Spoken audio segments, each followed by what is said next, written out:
the book Failing Forward that had such a huge impact on me, because it set me up to understand that to succeed, you have to fail. And so the more willing you are to go out there and fail as many times as it takes for you to fail to succeed, the faster you're going to get to where you need to be.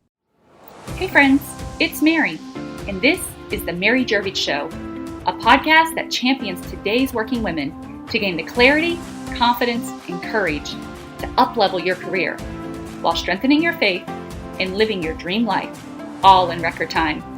We'll cover topics like career advancement, leadership, personal development, faith, and health and wellness, so you can intentionally create a career and life full of more abundance, joy, and love. Let's get started.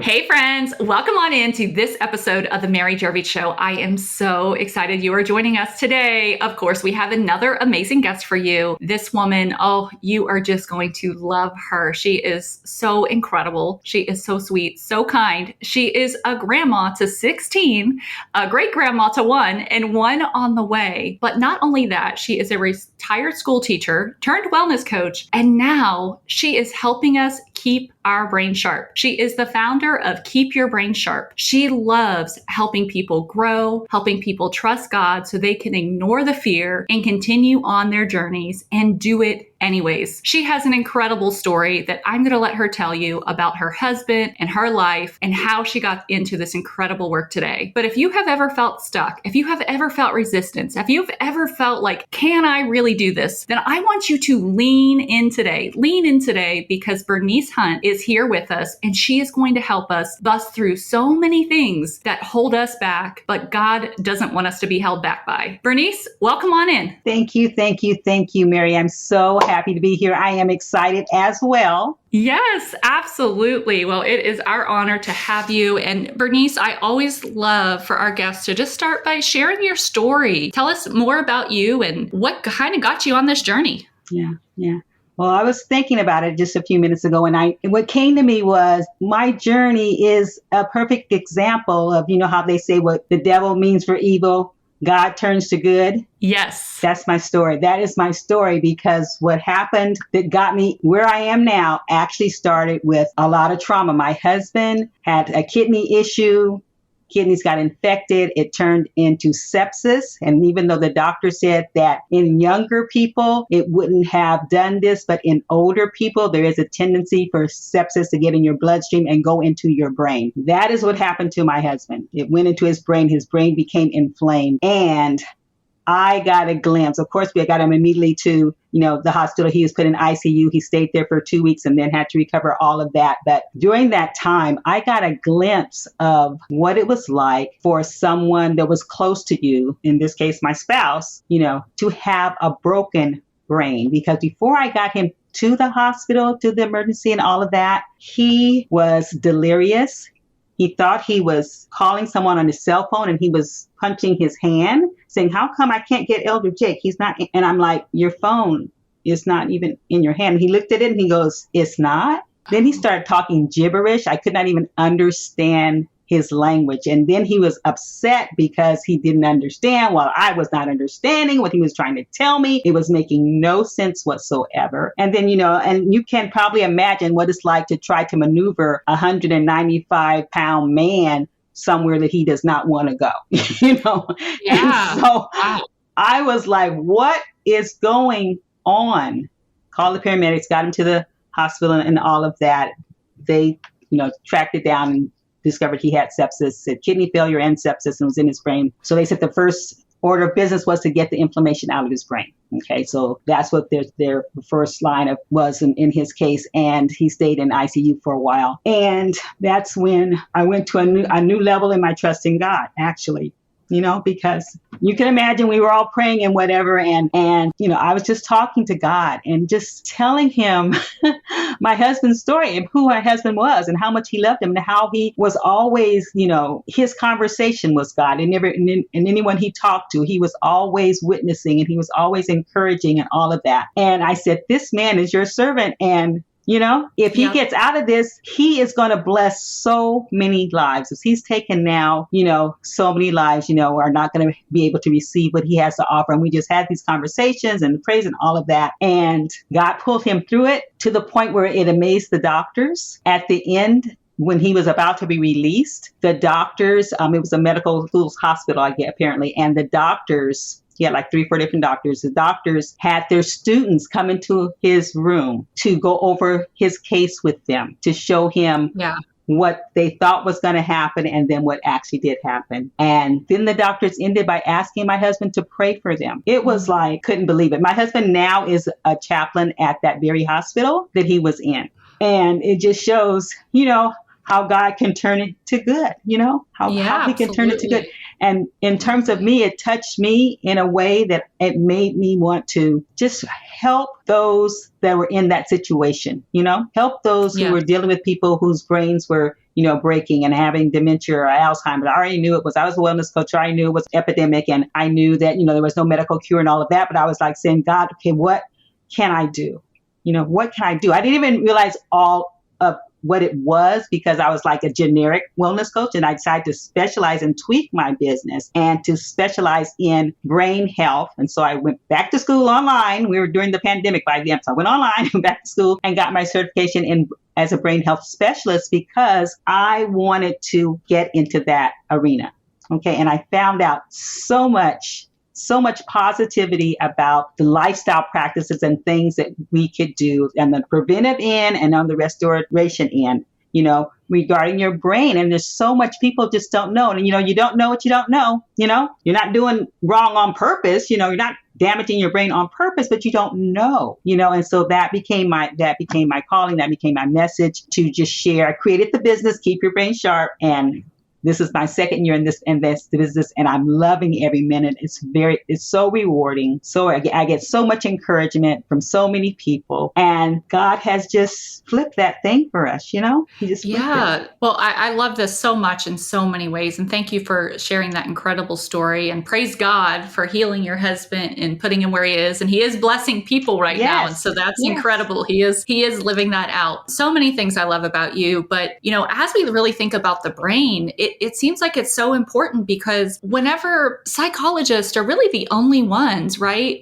they don't actually look at the organ that they're treating. And so without like prescribing, they prescribe without actually looking. So we'll run blood tests or things like that, but we don't actually look at the brain. And, when you don't know what is going on in there, it's really easy for us to be doing things, whether it's eating things, drinking things, things in our environment, whatever. It could even be emotionally related, I'm sure. And we'll get into all this stuff today, but things could be damaging us, but because we don't have that direct effect or that direct response, we don't even know. And so often we're just like, well, how could this be, right? And so I really am so interested to dive into this and to see more of what you have to say. So I know one of the things we want to talk about is fear today. Do you want to just give us a little bit of a general overview, maybe of the brain and kind of like, I know you got interested in this because your husband got sick and he's going through all of these things, but maybe just a little bit of how it works and some things that maybe will help us as we go on this journey to talk about things like fear and procrastination and really, really getting through tough things. Mm-hmm, mm-hmm.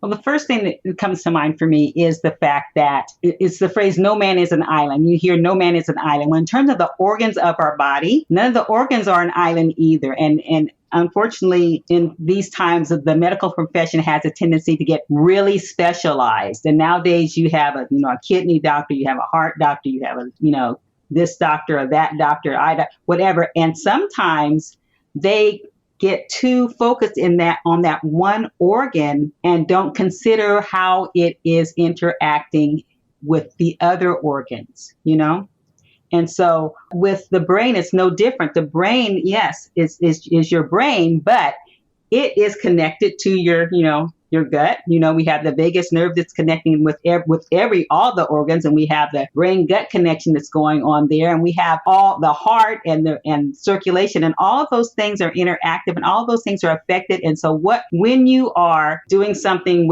to one, you really have to consider how that's going to affect other things, other organs and things like that. Even with our with our organs, the detox organs that we have. We have like 6 different detox organs. And if one of them is not working efficiently, the other ones then have to take on that responsibility, or if we do something to one, there's going to be some kind of effect. That's why they say, what they say every medication has a side effect. Why is that? Because when you're touching one organ, something's going to happen with what happens with the other ones, And so that's what we should keep in mind when we're talking about a brain. The other thing, and I've been getting deep into microbiome and all of that recently, and it's caused me to look at myself a different way, which all makes sense. It's all spiritual because we, our spirit, we live in a body, okay?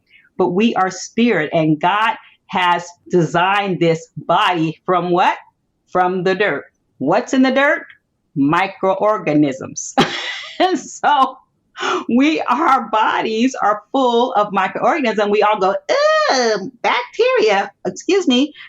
That's what God used when he formed you. Why? Because you need that symbiotic relationship with all those microbes. They say I was just reading, it said that you have more microorganisms on your hand than people in the world. Wow. That's a lot. Wow. They say the number of microorganisms in the world are, 5 with 30 zeros behind it. It's like a 9 million or whatever they called it. It's a lot. And so our spirit has come to live in this. It's like a tube that has all these microorganisms and things in all these communities. They're in your mouth, they're in your lungs, they're in your gut, they're in your ears, they're in, and we are supposed to govern this community, all these communities, and our spirit is there to lead and guide us. And the brain is the mechanism. It's like the manager, that we direct to give and directs all these things.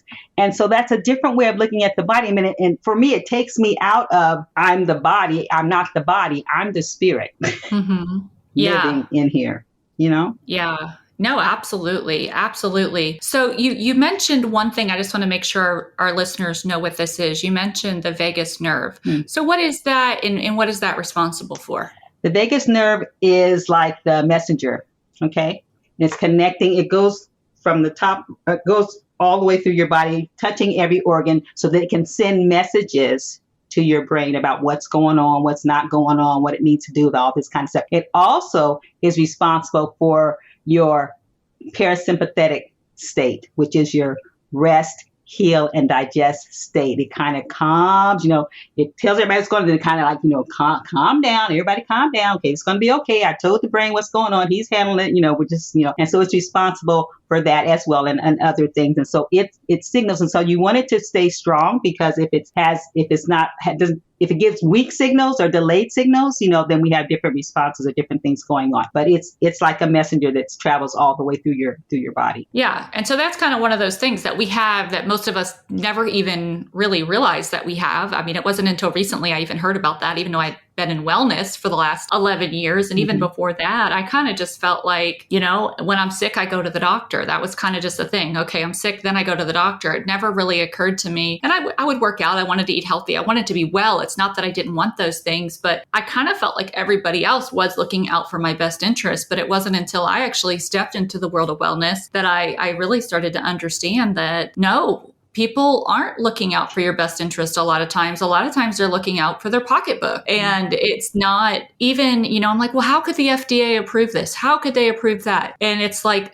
our FDA actually approves things that other countries won't even allow in the foods. I mean, something like Gatorade, it has like something that we use as a fire retardant in there that is banned in other countries, but because it makes the product stay together or look a certain way or color that we allow it. And it's like, well, why would we want to put that in our bodies? But the FDA approves it. It's on the shelves in the grocery store. Everybody's doing it. So what could possibly be wrong with this? Yeah. And I think so much, and we don't see the automatic effects like we were saying before. So it's like, and I'm not saying you can't drink Gatorade. I haven't looked at any studies on Gatorade. It's just, that's an ingredient in there. I choose not to drink Gatorade. And, we don't drink a lot of that in our home, but it's just this interesting thing because we just think, well, it's on the grocery store shelves. the FDA approves it. It must be okay. And we almost criticize people that lean towards health or healthy things. They're the crazy ones. The ones that don't want to eat the sugar-filled foods, the ones that don't want to eat all the processed foods, the ones that want to eat organic or want to eat the more natural meats. It's like that, but it used to be that way. You know, there was a point in time not that long ago where you didn't have to worry about that within my grandma's lifetime. Shout out to grandma.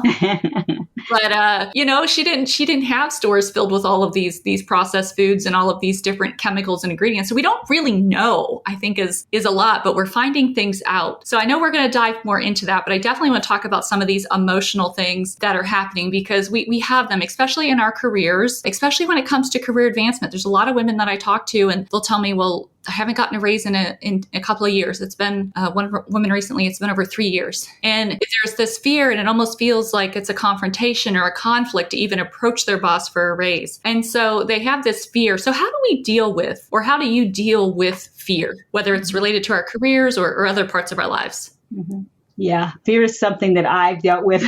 All of us have dealt with it to some extent all of our lives, you know, but I distinctly remember several times, you know, praying to God about my fear, you know, the fear that I have, you know, false evidence, you know, appearing real, you know, that would be what I would be doing time and time again, you know, and you're coming up with these scenarios that have not even occurred, you know, that have this paralyzing effect on you, you know, and that was me for a long time. And I had to learn, I call myself a late bloomer because it's taken me years, you know. I have grown more in the last 3 to 4 years, you know, I think, you know, than I have, you know, in decades. And it's really pretty amazing. And it's pretty astonishing that the main thrust in that growth is managing or working through my fear, you know? And that's what I had to come to grips with. And, you know, usually God, usually when you pray to God and things, he'll send people to you, you know, and you can either take their advice or their counsel or not, but, you know, he'll send people to you. And I remember this one case, this is when I was in network marketing, or I still am in network marketing, but this is when I was going for it kind of thing, very active in it. And my mentor in that told me that I needed to go out and talk to other people, new people, you know? Mm-hmm. And my response to her was, I don't do that. I don't talk to people I don't know. And she was like, then you're not going to be able to expand your business because you've already talked to everyone you do know. So to meet more people, you have to go out and talk to people you don't know. And so I was like, well, I guess that's at a stalemate here with my business because that's not what I do. And so that summer, you know, I had to sit myself down. And one of the things I did, which I'm so glad I did, which I've done several times in other areas since, is sit down and confront myself, you know, and have that big girl conversation. And what I call it is, you know, I say, pee or get off the pot, you know, either do what you say you want to do or shut up, quit talking about it, go do something else and stop pretending that you're going to do that when you're not even dealing with what the next step is, you know? And so I had to sit myself down and I realized the next step was I had to go out and talk to people. So since I still wanted to go forward in that business, I told myself, okay, that's just what you have to do. And it was like I was making myself a martyr. I thought that I was going to die or get, you know, stabbed or something if I go talk to other people. I thought it was going to be a horrible, horrendous experience, but I was willing to make that ultimate sacrifice and present my body, you know? So I went out and would start just having conversations with people I saw in the grocery store or standing in line at the bank or whatever, you know? And I was shocked at how I felt afterwards. Just striking up a conversation. It was so wonderful in the sense that I can't tell you how many times people would tell me at the end of our conversation, you know, when they had to go handle their business or, you know, we were leaving, whatever, how many times they thanked me for talking with them. I've so much enjoyed our little talk. Thank you so much for sharing whatever, you know, and I wasn't talking about the business. I was just striking up a conversation and, you know, we just started talking about whatever, you know, and I noticed about myself that my skin was not crawling or burning or falling off me, and my arm didn't fall off, my lips didn't fall off my mouth. You know, nothing traumatic happened to me, and I felt good, you know? And that was my first experience that I can remember with feeling the fear and doing it anyway. And the result was very positive. Now, I didn't get sales and stuff over it, but as a person, I jumped over that hurdle.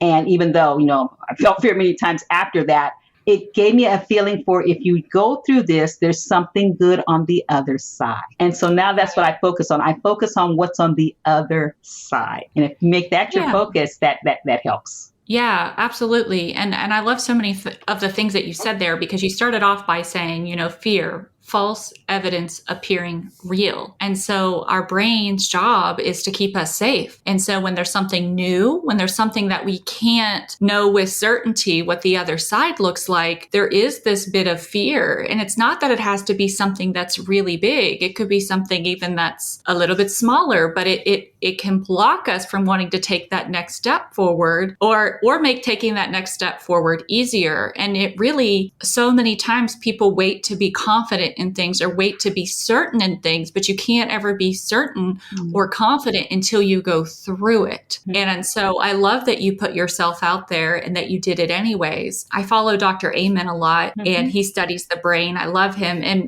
one thing that he says is it is healthy to have fear. Like, we don't want all fear to go away. Fear is actually a necessary and needed thing. Without fear, we wouldn't live very long, because we would just do everything. And so it's good to have some fears. And so what I hear you saying, and I love the way that you didn't take yourself too seriously. You're just laughing at yourself. You're in it, right? You found the joy, and you could see the humor in, okay, this was my fear. And it's not to mitigate anybody's fear, but at the same time, it's to really help us understand and say, okay, what is it that I'm really fearing here? What is the real danger? Because this isn't a saber-toothed tiger chasing me. This isn't a shark biting me. This isn't, I'm not going near a poisonous snake. This isn't a real fear. It feels real because the emotions feel real, but it's not actually something that we have to fear, or not something that we can, as the title of this podcast says, fear and do it anyways. And so with that, I hear you saying, bet on yourself. Figure out what that little step is, what that next step is that you can do. And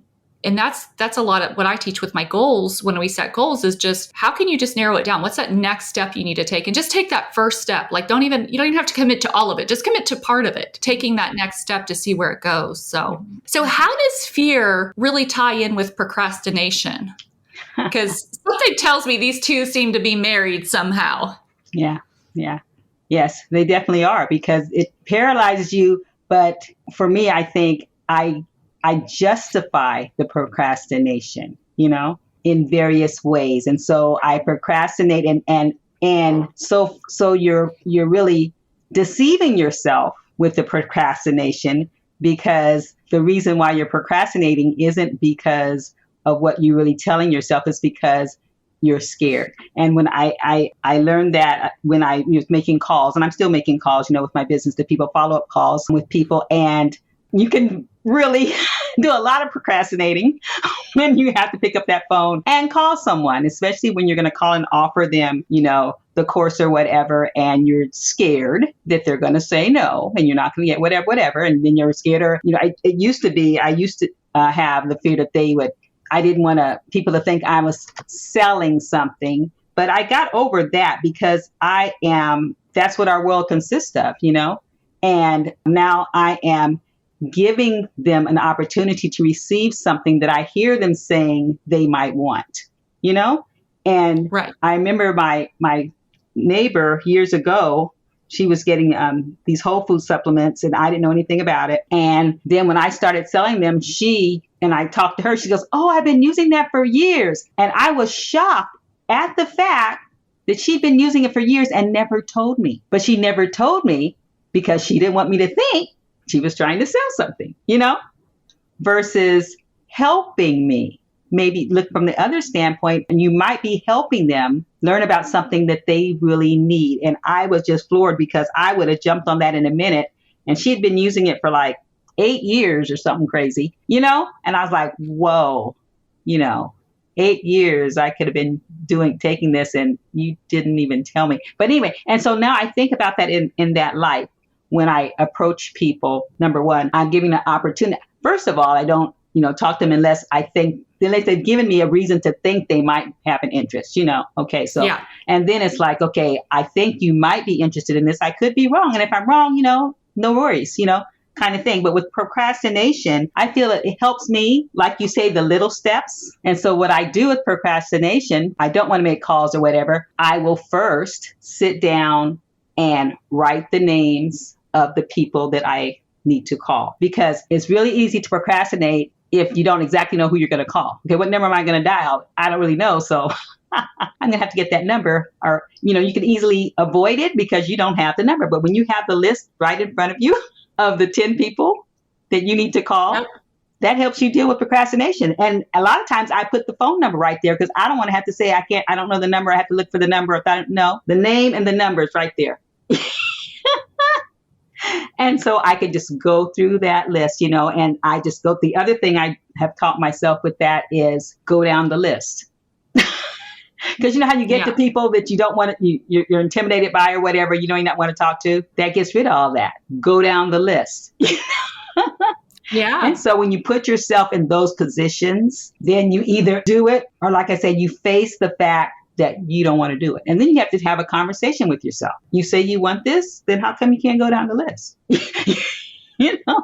You say you want this, and then why don't you write the names down? And that has helped me immensely. When I don't do those things, I tend to procrastinate, and I don't know what it is for you. That might not be the thing for everyone, but find out what it is. And it's like the little steps you can do, because you're not actually calling yet. You're just writing the names down, Then you're not deciding who to call. You're just going down the list, And then the other side of that is when you do make those calls or whatever, the more consistent you are at doing those little things, the more automatic it gets, and easier, if it can get easier, the easier it gets for you to do that. And it's, not such a big deal. So that's helped me. Yeah. What I find so often is that it's not that people fear failure, and that's not what causes them to procrastinate. It's really that other people will see them failing. They're more worried about what other people will think about them. Like, we have failed at so many things that we can pick ourselves that back up with and go at it again. So trying the recipe in the house, trying the sewing, trying the gardening, trying to design something, trying to whatever it is you're into, fix something in the garage, build something. Like, we can do that with much less resistance.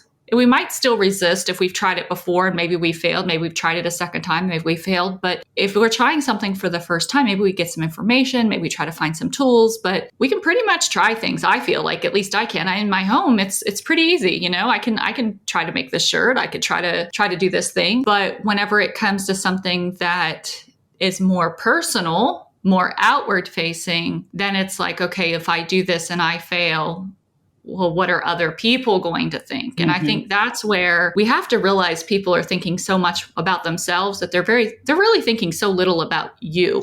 And people, whether it's you going out for your business or you going in for your career, people, want you to succeed, but they need you to. That's what you said too. Because in your case, sales is service. And whether you're selling a product or whether you're selling yourself and your company, it really is about serving other people. I don't do this podcast for my health. I do this because I want to make an impact on women. I want women to know, like, you can advance in your career. There is a way that you can approach your boss in a meaningful way that doesn't have to be full of fear. It doesn't have to feel self-serving. You don't have to think of it as a conflict. It's non-confrontational. You really get to give your boss what they want. And it's so incredible because all my clients are like, oh my gosh, my boss loved it. They love the plan that I put together. They're always like, this is so impressive. They get these substantial raises between 10 and 50%, and they get to do work that is fulfilling to them, and they work less. But they had to get through that fear barrier too, to say, okay, I am going to walk into my boss's office. I am going to talk to them about what I want. I'm going to get clear on what I want, and I'm going to face the possibility that they could say no. But I think that's the thing. It's like, what's really happening if somebody says no? It's not it. We have to really understand that and almost not take it as personal rejection. What are your thoughts, Berniece? As you were talking, I just remembered the book Failing Forward that had such a huge impact on me. because it set me up to understand that to succeed, you have to fail. And so the more willing you are to go out there and fail, as many times as it takes for you to fail to succeed, the faster you're going to get to where you need to be. The faster you're going to get. And that has stuck with me. And to the point of when I started the coaching and things, and introvert that I used to be, because I won't say that I am, because people say, no, you're not. Okay, so introvert that I used to be, and could not stand to see myself in a picture, on camera, in the mirror, did not like to hear my voice speaking, not even on the phone, did not even like to use the phone. I heard one person say that they had done 100 videos consecutively, every day, one video a day for 100 days in a row. And I said, you know what? I'm going to do that and see, if I can overcome some of these fears I have regarding how I look, how I speak, perfectionist kind of thing, And so I did that. And I failed forward because I can only imagine what videos were when I started, just 2 or 3 minutes, but still. Yeah. I did it on health because I love health, and I wasn't a brain health specialist at that point, but I was still into health. And so I did health topics, just picked the topic, just talked about it for 2 or 3 minutes. Done is better than perfect. Did not do it over, did not repeat, just did it again the next day. And I did it. And about the 70th or 80th around there time I did it, the 70th to the 80th day, there was a change that came over me. And it was like, this is how you look. This is how you sound. People can listen or not. They can not like how you look and flip or whatever, cut it off or whatever, but you have something that you're trying to impart to people, and it's coming through this vessel, how the way it looks, the way that God said it, designed it, this is it. And they'll either hear you or they won't. And they have that choice, and they have that right to make that choice, So yeah. It's not that serious. Just be you, do you, for the right reason, which is you're trying to help someone that may need an answer to something, or help someone through something, or improve something. You have something you would like to share. And though everyone may not want to hear it, trust that God is ordering your steps, and there is someone that needs to hear that, Absolutely. And I think that's the thing. We see, like, when things go right, that's success. When things go wrong, that is failure. And that's not actually the case. Like, sometimes when things go wrong, we can learn so much more from that than when something goes right. And it's taking those first few iterations of something going wrong to get to that next step. But it really is. And even once we get something working, and it's not like, okay, if they say if it's not broke, don't fix it. But at the same time, in business and our careers, we still need to step out, because we could be doing something one way. And I think a lot of people learned this during COVID. They were set on, this is the only way this can work. This is how we have to do it. It won't work any other way. COVID made people shift. And my gosh, it works in a different way. And it's not that we needed COVID to make it work in a different way. We needed COVID to take our fear, our procrastination, a way to say, hey, I'm not sure I'm willing to give this up, so I'm not going to make this change and try to do this new thing a different way. But with COVID, that was removed, because it's like, you have to do this, or maybe you have no business. And if you're in your career, it's like, if I don't try to do something new here, if I don't try virtual meetings, if I don't try virtual client appointments, if we don't ship stuff, whatever it is, there's no business. I will have no place to come to work to. And so there's lots of things that we really had to step out. And it's really just that uncertainty of what's happening that's really holding us back. And I want to just touch on this one other thing, because my son plays sports. So he plays baseball, he plays basketball, he plays football. And of course, you want them to do well. You want them to be on the winning team. You want them to feel the success. You want them to feel the pride. You want them to feel all of those things. And the first couple of losses are kind of hard, but he learns so much more when they lose than when they win. And what I see happen, and so if a team is like, okay, they're a notch or two above all the other teams in the league, they might coast through. They might win the season, but they didn't actually get that much better. because they didn't have to push to get there.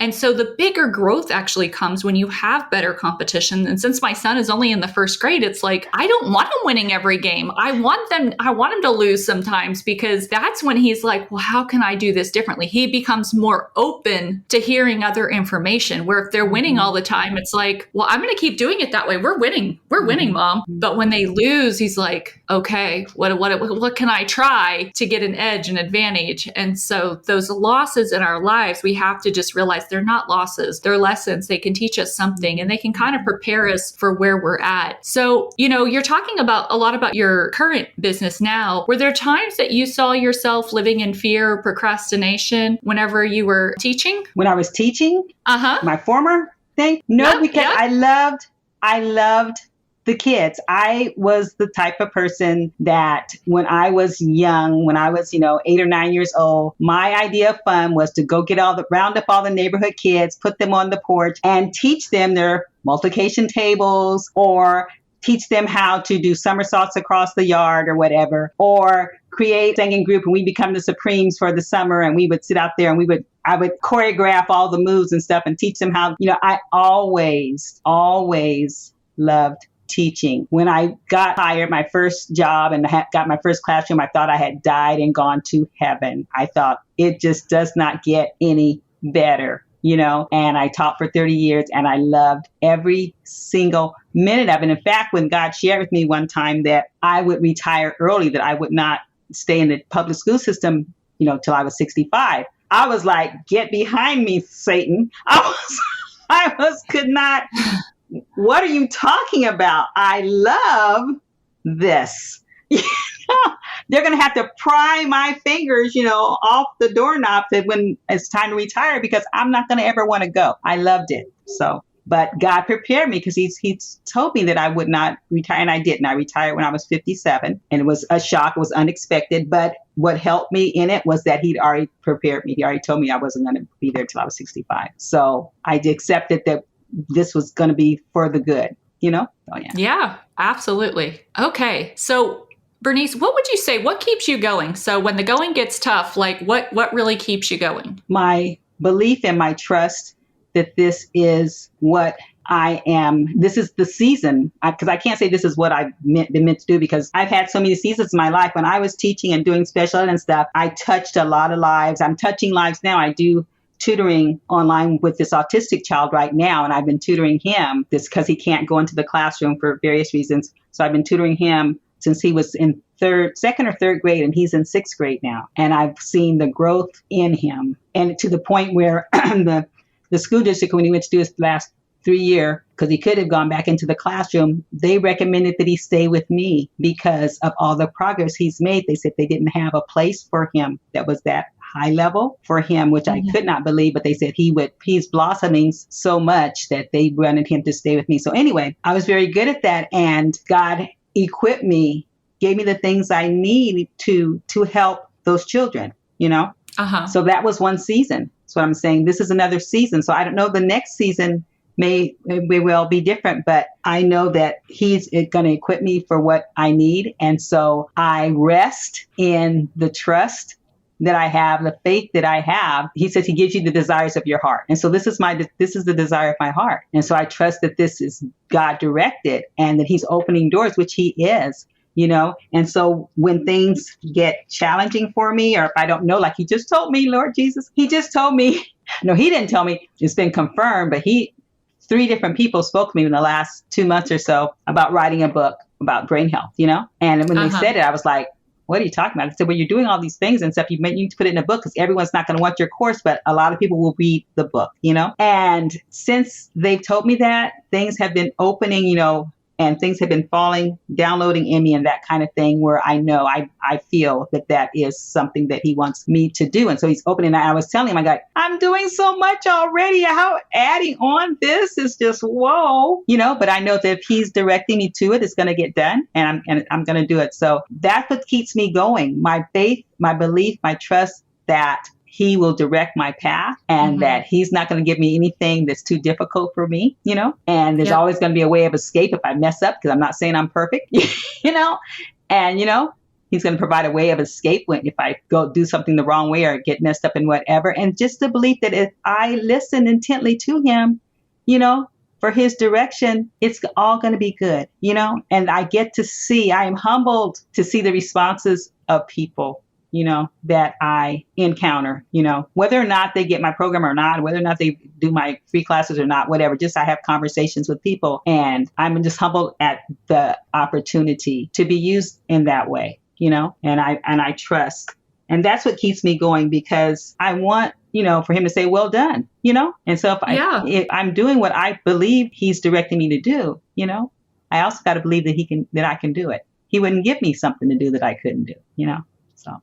That is absolutely true. I love all of that. That's 100% spot on. I think sometimes we look for like these tangible results. The world has taught us to look for things of the world. Like that's what success is. Well, but that's not, God doesn't come and say, I'm going to give you every material thing. Like he can bless us with material things. He says, I will meet your needs. You do not have to go without. But he also does not say, I will bless you with all of these material things. But he did say, I will give you peace. And that peace is like, the peace is the thing, because you can have all the material things in the world and not have peace. And if you have all the material things in the world, we see it happen time and time again with the celebrities that commit suicide. They don't have peace.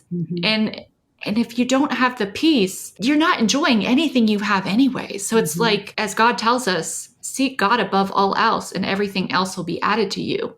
And when you have that peace and you can rest, because that rest is so hard when you feel like you are responsible for doing everything. But when we have the peace and we can rest, then we can go out with confidence. And I think that's a lot of how, we can overcome this fear and this procrastination, because you said, God is not sending you somewhere that he will not equip you for or help you through and take care of you. But we do have these transitions, just like we see in the Bible. David went from being a shepherd and then he didn't go directly to king. There was this period in there. And I think sometimes we just want to make the leap or the jump. And we're just like, well, because we did this thing good, or because we're a certain age, we should just be so capable. But the truth is that our brain still has to learn new things. We still, and it's not just about the information. It might be a different skill we have to learn, or something new we need to have confidence in or believe about ourselves. And it almost, to the outside world, it's like, well, how could you not be this great school teacher, Berniece? Like, how could you be this great school teacher, empowering all these kids, to probably telling all these kids you can be anything you want to be, like you're believing in all of these kids, and then you start your own business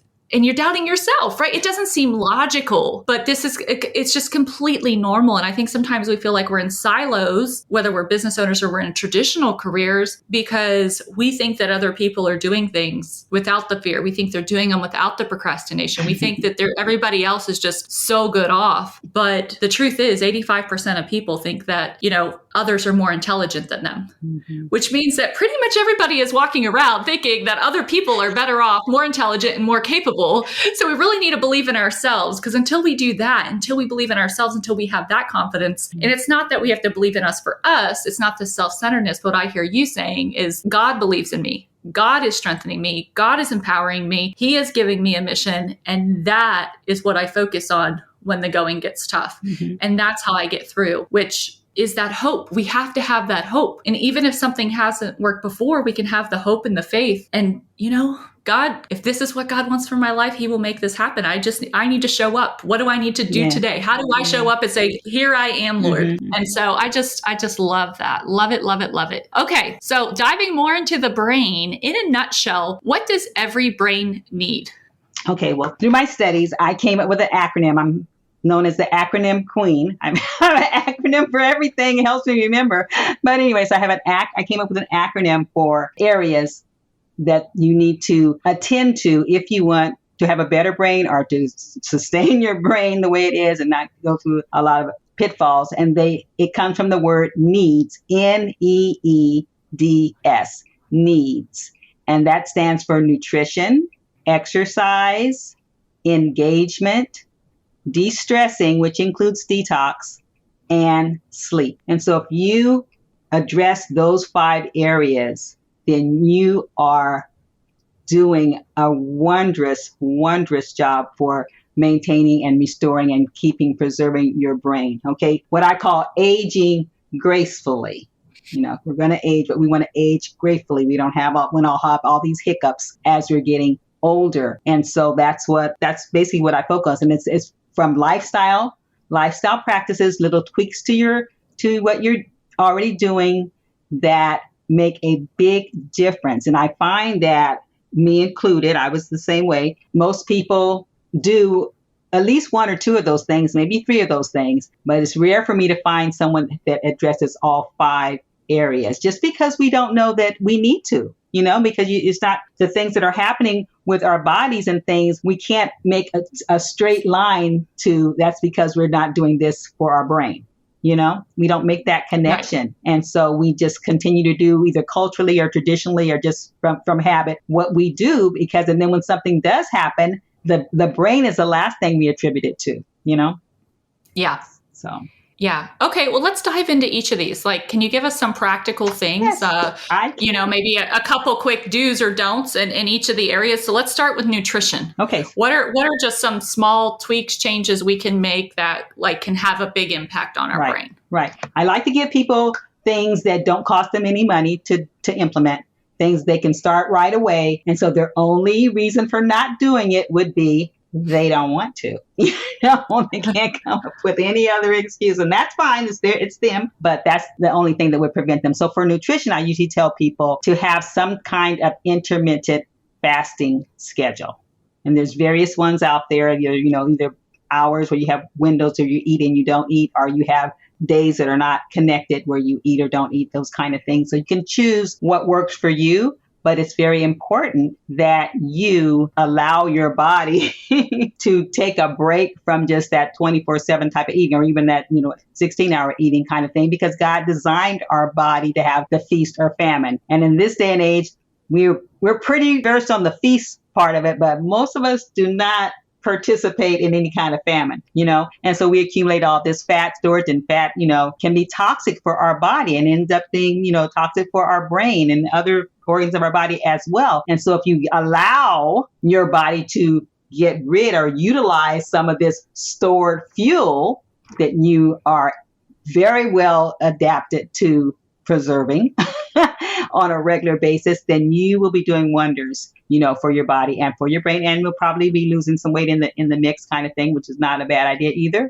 for a lot of different reasons. And so that's what I usually tell them for nutrition. It's pretty easy. I like the 16-8, where you have that 8-hour window and you have the 16 hours, half of which you're sleep, that you don't have to eat. Yeah, we're going to have a whole episode coming up on fasting. So if you're like, I've not even heard of fasting before, and you're listening, you're really unsure what that is, how that works, just continue to stay tuned. We will have a full episode on fasting. I love fasting. I think it's so many health benefits for your body, your brain, your whole life. So we will definitely be diving more into that. Okay, our first E, exercise. Exercise. Okay, and exercise. This got me when I first heard this. They say exercise is the fountain of youth. And so my first response was, well, why when people, as they age, they do less and less and less exercise if it's supposed to be the fountain of youth, and they say they want to be young? Why are they not exercising? It's just like, that didn't make any sense to me. And it's just because we don't know. We think our culture has it, as you get older, when you retire, you kick back, you lay on the couch or whatever it is. And, you say, been there, done that. I hear so many people talk about how they used to run, how they used to lift weights, how they used to do this, play basketball, how they used to. And it's like, it's the past. They don't do it anymore. They don't think they need to do it anymore because they have retired or they've gotten older. That's for the kids or whatever. And that is so not true. And so for the exercise, in fact, there's 5 areas of exercise that are all beneficial for the brain. But the one that I give to people once again, because this is something I believe everyone can do, or just about 99% of us can do, is move your body. Move your body. And by that, I mean to stand up. They have a rule of thumb that, sitting is our default position.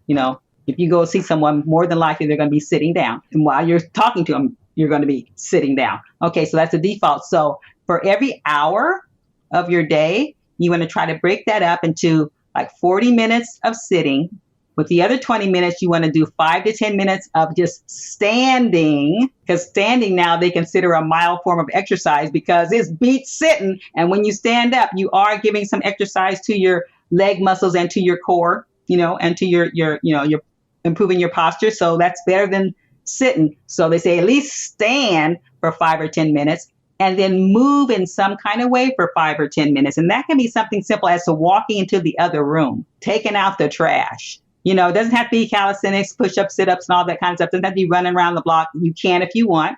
You can do that if that's you, and you can do that. It can be stretches. That would be wonderful. But if that's not you and you don't want to do that, at least move, And if you do that, you're going to get that circulation going. You're going to improve your blood circulation. You're going to improve your lymphatic system. It's going to be able to move some of that trash and stuff out of your body kind of thing. It also says it resets your brain. When you change your brain's focus for just a few minutes, it resets, energizes your brain when you come back to what you were doing. And so that's my tip for exercise. Move your body. And even if you have to stand and hold on to the counter, still get up and stand. So that's exercise. Yeah, no, I love it. And I think just being intentional with that, because, and especially, at work, we have this tendency to block our schedule from the beginning to the end. And so a simple thing you could do even is, whether you could get a standing desk, or you could get a treadmill with your standing desk, or if you could, if you have the ability to work from home, could you stand in your kitchen and work like at a higher shelf or something like that, so you can be standing as well? Or can you build in breaks? So maybe your meetings go for 25 minutes instead of 30 minutes, or you have a 15-minute break in between meetings, so you can not just check your phone, but actually get up and be intentional about the movement and getting some water and things like that. So, but we do have to be intentional. We do have to plan it. Otherwise, we could be like, I haven't moved for 4 hours or 5 hours. It hasn't happened. And I think what you're saying is, if we're moving where we think like we're going to lose our focus, if we do that and we can dedicate ourselves to come back, we'll actually be more focused and more energized and maybe be able to complete our task in a shorter amount of time. Exactly. Yeah. All right. So the second E, engagement. Engagement. Yes. And engagement actually has internal engagement and external engagement. And when most people think of the brain, they usually think of brain games, They're going to do a crossword puzzle or, Sudoku or something like that. And that's great. The challenge with the brain, though, is that our brain it thrives on discovery, problem solving, learning new things, new experiences. All of that is what gets our brain going and gets those connective pathways going and generates the new brain cells. All of those things is what our brain thrives on. So when you're doing something that is routine, you're not challenging your brain. Your brain is like on autopilot. It's not doing anything towards growing and developing your brain. Routines are good and they have their place. And I have routines, trust me. And it makes you more efficient. They're reliable, that kind of thing. That's great. But you also need to incorporate into your day things that are challenging, your discovery, problem solving, those kind of things. And that is what your brain needs internally and externally. So internally, you can do your crossword puzzles and stuff, but don't stick to just doing crossword puzzles, because then that becomes what? Routine. And once it goes to routine mode, you're not challenging your brain anymore. So you need to mix up those kinds of things that you're doing, okay? What I love is something that's called neurobics. And neurobics is doing a routine thing in a different way, using different senses. So one of my favorite things to do is to, brush my teeth with my opposite hand, my non-dominant hand. So I'm right-handed. So not every day, because if you do it every day, it becomes routine. You don't want routine. So every once in a while, mix it up, brush your teeth with your opposite hand, open the door, put your key in the lock if you guys have keys in your locks anymore, with your eyes closed, find something in your purse, dig in your purse for your keys or for your wallet or something with your eyes closed, smell, get spices when you're cooking, close your eyes and get it by the smell and not by looking at the label or things that you're going to do anyway, walking into your bathroom with your eyes closed, putting on your tying your shoe with your eyes closed, whatever. You can figure out all kind of funny things to do using a different sense as the dominant sense that you're using.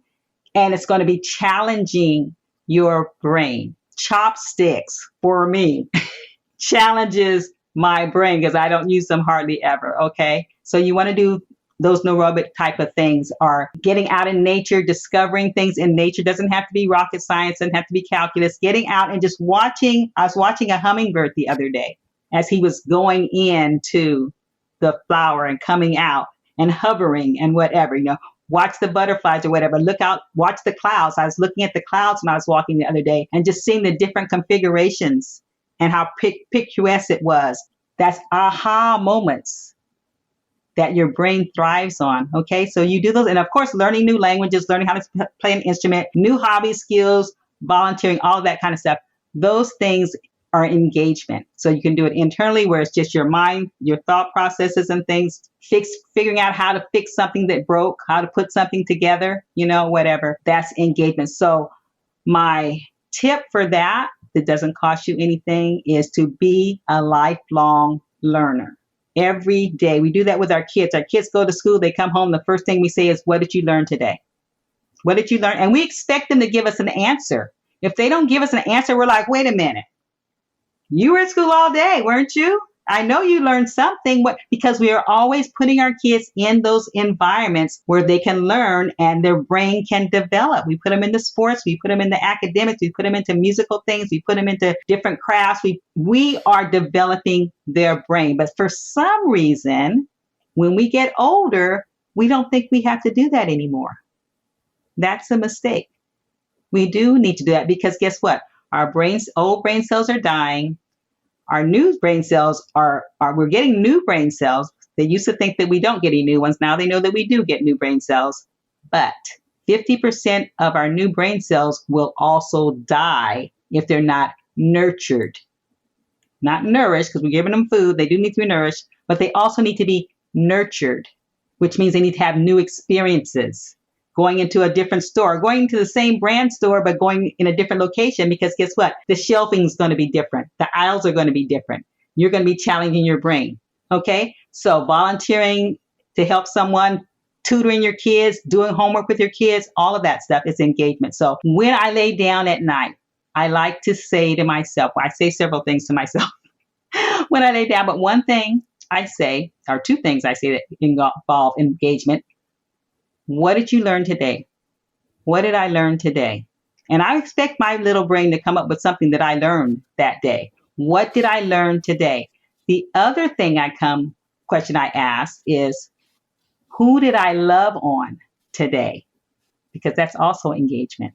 Social interaction with people is also engagement. And I should be able to come up, if I'm not very disappointed, but I check myself if I can't find answers for both of those questions. Because I want to always be engaging my brain. I love it. I love it. I love it. I love it. All right. So the next one, Berniece, is de-stress. Tell us about that. Okay. De-stressing. And that's really important. And for a lot of people, that's an area a lot of people fall short in, especially if they're the type of get her done kind of person, If I was one of those people that when I start something, I will stay on that. I don't care if it's 2 or 3 o'clock in the morning. I'm going to get that done. I felt, guilty, inefficient or whatever if I started something and I couldn't do it, couldn't get it done. So I was really got focused. And when you get that focused on something, it's often to the detriment of other things in your life, including sometimes eating, drinking water, attending, being social with your kids, engagement. You're not engaged in anything else. You're just getting her done kind of thing. And also it affects your brain because guess what? You're putting yourself under the clock, a deadline situation, a timeline situation. And so that's creating more than likely a low level stress because you're like, got to get it done kind of thing. And unfortunately, if that's become your personality, you can become accustomed to that where you don't even realize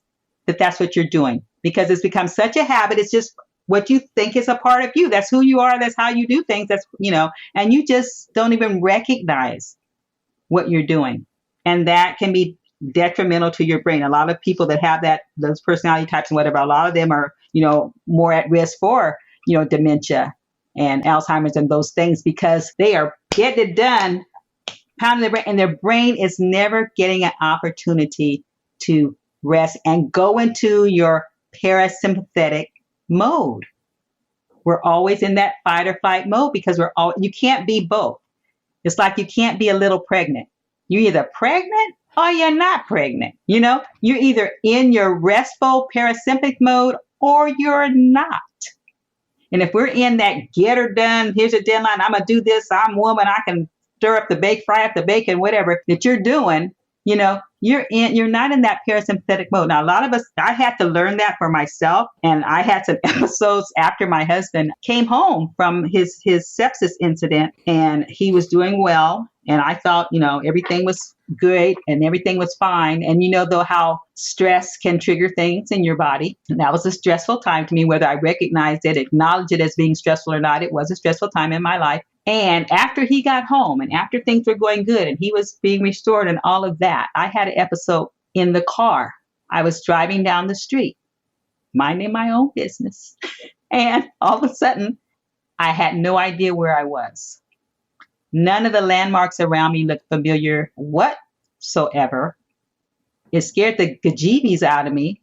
It only lasted for about 5 or 6 seconds, but I could not deny or overlook the fact that I had no idea where I was. And I kept driving because I didn't know what else to do. And I kept looking like, where am I? And when my brain snapped back in place, I realized I was around the corner from my house. I could not have told you how to get to my house if you had paid me in those 5 or 6 seconds. I had no idea where I was. It scared me. And I was like, okay, I got to figure out what's going on with my brain. And it scared me so much, I didn't tell anyone. I told no one for years. This was pre-pandemic. I didn't tell anyone until I started doing my classes for Keep Your Brain Sharp. And that was like 3 years later, right? Didn't even tell my husband because I didn't want to hear what someone might say. Right. I didn't want, but I did tell myself, girl, you need to figure out what you can do for your brain, because this is not normal. This is not good. And this, I don't want this happening to me. And that's when I made a serious, I had already been researching brain health and stuff, but that's when I did a total shift from just a generic wellness coach to brain health specialist, and went and got my credential and all that kind of stuff, because I was like, I need to find out what you can do. I know that there's no medical cure for this right now. What can I do? Because I don't want this happening to me.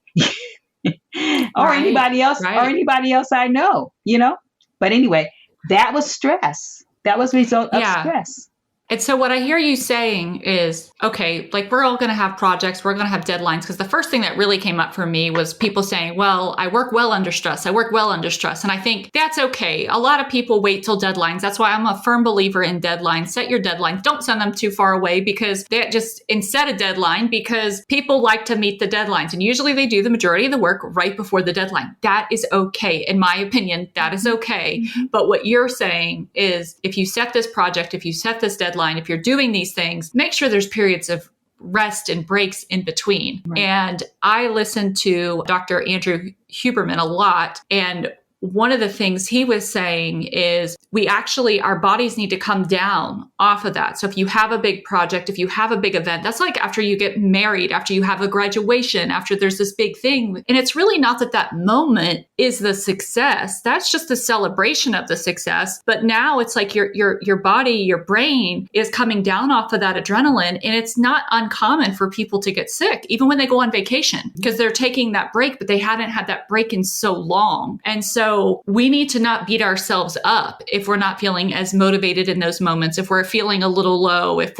we come off of something big, but just allow ourselves to rest and not push the next thing to feel that high again, but just to say, okay, it's good to have some space. It's okay to rest. It's okay to have a moment. And then we can get back into the motivation. But I think that's what you're saying is, it's okay to have a little low level stress, but you don't want to have it day after day after day after day after day after day, because something that you may say, well, I have to do this. I have to do this. I have to do. Well, okay, you can say that, but the consequences will meet up with you if you consistently do that over time, because you're not giving your body the time it needs to really rest, restore, and heal. Exactly. So I say, make Make me time. And that's like a daily basis. Make time for yourself. It's exactly what you were saying. You need to, stop during your day and spend, not a lot, it doesn't have to be a lot of time, 5 minutes, 10 minutes, whatever you want to do, but check out for a bit of time for you, why are you stopping right now? Because I want to. I'm doing this for me, because you need to give your body an opportunity to get out of that fight or flight. But just like you said, you don't want to have that happening constantly. And you can do that with simple things. Deep breathing exercises will take you out of that. Meditation will take you out of that. There's other things that you enjoy, things that make you smile will take you out of that. Music can take you out of that. But you have to, for a lot of us, it has to be intentional. Because a lot of us will just go, go, go, go, go, go, go, go, go, go, go, go, go, go, go, go, go, and we will never. There's always, like my father-in-law told me one time, Berniece, at some point, you just have to stop. You will never finish. So you have to regularly just stop. And that's giving yourself me time, and put that into your schedule if you need to do that, and where you're just going to sit back and just going to go outside. I'm just going to bask in the sun for a few minutes, I'm just going to go and walk around the corner for a few. Every time I go out, if I'm really, really busy working on something really hard, and I tell myself, I got to get this done. If I just stop, go outside and walk in the grass. I love walking in the grass barefoot. Grounding is an excellent thing to do. And I just go out there and I just walk in the grass. I love walking over my pebbles, give myself some different sensations. And I go out there. I love looking at the clock. If I go out there just for 5 or 10 minutes, I come back in, I feel so much better. I put myself back into that rest, relax. And that only took 5 or 10 minutes. But if you do not take that time, it's going to be detrimental to your brain long term. You want to do that. Yeah. And it's not selfish to think of yourself. No. I think it's one of the best things we can do, because when we give ourselves these breaks, then we can actually calm down. We can be more calm in the moments when our loved ones, our coworkers, they really need us to be. But if we don't take care of ourselves, it's like in the airplanes, right? Put your oxygen mask on first. If we will not do that, then we cannot show up as our greatest self for others. Mm-hmm. Well, Berniece, I have truly enjoyed this conversation today. I know we have to get to sleep. So I'm going to let you touch on that. Give us a quick thing on sleep. And then I want you to tell us how people can connect with you. Okay. All right. So sleep in a nutshell. People don't like this, but it's good. Turn your screens off an hour to 2 hours before you get into the bed. So many people tell me they turn their screens off and then what do? They jump in the bed. Turn your screens off earlier than that. Give your melatonin a chance to raise up and send that message to your brain. That's what the sunlight does. Our sun has that same blue light. And guess what? It sets around 6 o'clock. Do we get in the bed at 6 o'clock? No. We stay up for another at least 2, 3, 4 hours. Let our melatonin raise up, and then we go to bed. You need to take that same mode of action with your computer, your cell phone, your laptop, your Kindle, your whatever you have that has a blue light screen emitting from it. You need to develop that same habit, because it will improve your sleep. And of course, that's when your brain's doing all this action. Your immune system that's in your brain works 10 times more while you're sleeping than while you're awake. And so if you're not getting the proper sleep, it's not able to accomplish all the things that it was planning on doing for you that night. Thank you. Thank you for that. I love sleep. Sleep is so important. And you are right. Whether it's there's so many things. The screens is such a big one. And I'm glad you actually said that, because that was something else I kind of wanted just to reiterate. When we're de-stressing and taking that time for ourselves, it can't be a screen. The screen doesn't actually let us de-stress. And maybe I'm wrong. You could correct me if I'm wrong. Even if it's a show, and it's not that we shouldn't watch a show that we enjoy, but that's probably not really de-stressing us, because our eyes are still strained, especially if we've just stared at a screen all day working and then we're staring at another screen or social media, because it's, I don't know, just all these emotions and feelings are coming up, and it's almost like we need that space that really is quiet. Right. That quietness that is so hard to come by in today's world. Well, Berniece, I have to say thank you again. As we wrap up today, tell people how they can connect with you if anybody might be interested in your brain health classes or learning more. What's that next step?